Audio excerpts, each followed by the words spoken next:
So this is gonna be a new thing where I'll go through a couple titles that didn't really have much to say on its own. Kimagure Temptation, there's like a lot going on for this one, but the plot isn't one of them.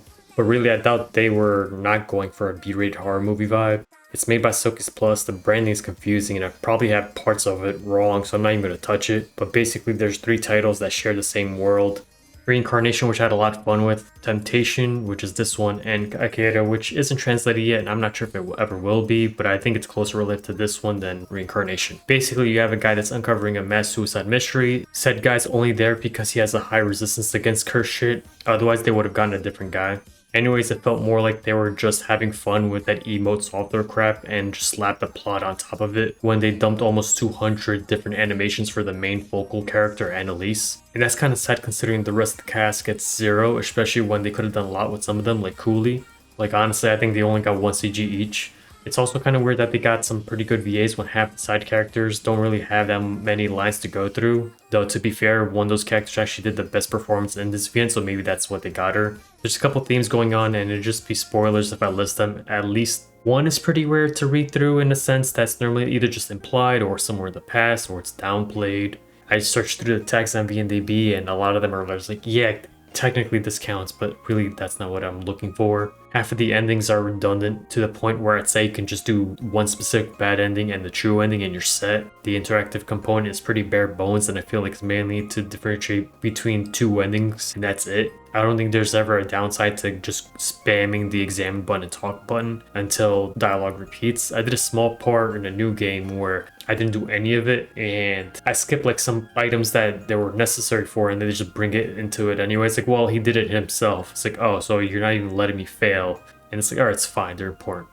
Part of what I was trying to do in the last third kind of failed for me since I kind of went through tonal whiplash. Like I think they were trying to be a funny, can't be wrong thing with the horror sections. But then comes a scene that you can only see in like a serious drama movie or like, oh, here's is it life entertainment or whatever. It's like it's that kind of bullshit, right? But then it's back to comical that eventually becomes serious by the last 5%. It's mainly a question of, was this meant to be a campy, fun experience, or was this a decent attempt to a plotline under 10 hours? And the rating fluctuates depending on what you think they were going for. Overall, I gave it a 7. It's weaker than Reincarnation, but also half the length. Funny enough, both of them have like this one really memorable scene.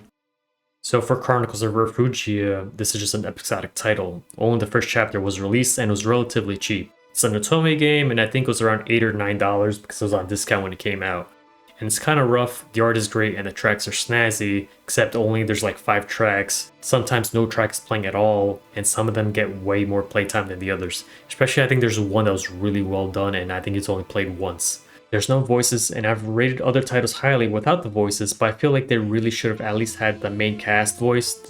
Though really just place the voices from other titles in your head anyway, because half these Otome games, half of the characters, maybe 3/4 of the characters are just generic cliches. But I'm not really shitting on it because that's the same thing with the Moe games as well, where half the time I can put one character and it'll just work out well. There's also some sound effects for some weird ass reason. It takes like a couple seconds, especially I think there's like a T one and I think there was like one that was blood dripping. And you can't skip it to the next line until the sound effect is done. The plot is split into 3 parts. The main plot that starts with the casino and what is probably the whole cast and then pushes you back 10 years. It covers the backstory pretty well. Basically, the world is more or less fucked and most of the humans live in shelters.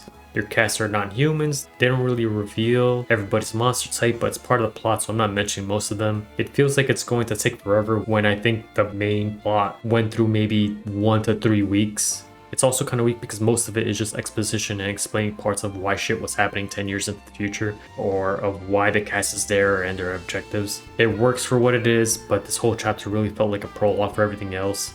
The second part is the side story concerning Noah, the sarcastic vampire, and really the only plotline that I can recommend from this chapter. It's also the only section that feels like a generic Otome, but it works. I think most of the choices are pointless, and there's a couple endings that work really well. If they only put this out and it was like $5, I'd rate this higher than the whole experience. Technically, you can pick whatever gender you want in this part. So this character and maybe 2 other characters in the main plot actually worked well without any voice lines.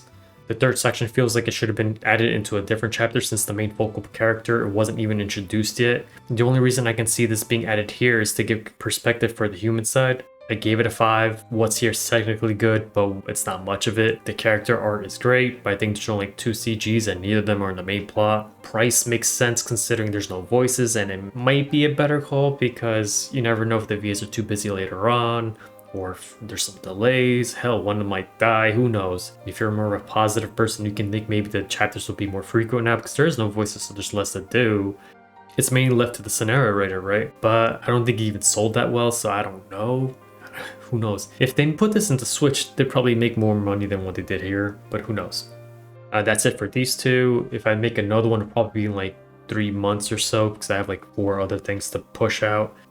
Then the one in 3 months might be like Love Duction, maybe Edelweiss Fantasia, probably 13 Sentinels.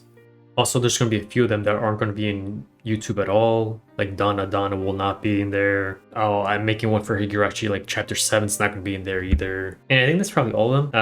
I think Soundless never went through, and I think Chaos Child never went through. The Utawa, like difference between the anime and the VN, I don't think that one went through either because that takes a long time to do in Vegas, and I have like 4 or 5 other posts to go through anyway. So it might be like a dry spell, then I'll do that, but it's going to take forever.